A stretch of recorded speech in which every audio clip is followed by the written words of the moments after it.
Welcome, my name is Michael Glerum and I'm a PhD candidate at the University of Cambridge. My project will involve investigating the kinetics of catalyst renucleation in a floating catalyst chemical vapor deposition reactor, FCCVD for short, and the development of a packed bed reactor for carbon nanotube synthesis. My motivation to study carbon nanotube synthesis is due to their excellent physical properties that lead to a multitude of different applications. The challenge faced by the CNT synthesis community is the fact that there is no single optimized method for industrial scale-up. Despite FCCVD being the most promising route, it has several issues. Section 2 of the poster has a diagram of an FCCVD reactor. Hydrogen, methane, ferrocene and thiophene are all delivered into the reactor in the gas phase. Here, ferrocene and thiophene pyrolyze early and form an initial aerosol catalyst.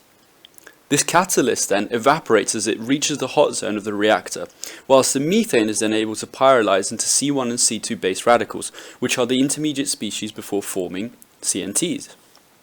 The gases then enter the cooling zone of the reactor, where the catalyst is able to nucleate for the second time and form the surface for the growth of carbon nanotubes and subsequent aerogelation into a macro product.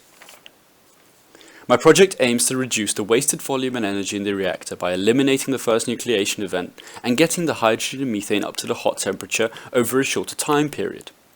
The first stage will involve building qualitative models to understand the current reactor species concentration at the second nucleation event. This will be done by solving the aerosol general dynamic equation, both numerically and analytically, to understand axial and radial concentrations of the catalysts.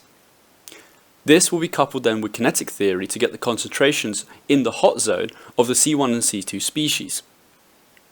The theoretical models will be used in conjunction with ongoing work for the experimental investigation of the gas concentrations at the catalyst concentrations at the point of the second nucleation event. The qualitative models will then be used to improve the design of a packed bed reactor, of which a diagram is in section 4 of the poster. The hydrogen and methane will enter through the bottom of the packed bed reactor and heat up to a variable temperature, set point temperature. The carbon will be broken down in and above the bed, and then the catalyst will then be delivered through a water-cooled injector at the correct height, judged by the qualitative models. The orientation of the water-cooled injector will go through several design iterations, however it is expected to be going through the centre of the packed bed. This work will be part of the development for an optimized route for CNT synthesis and aims to understand the fundamentals of the FCCVD reactor to further develop higher reaction density reactors. Thank you very much.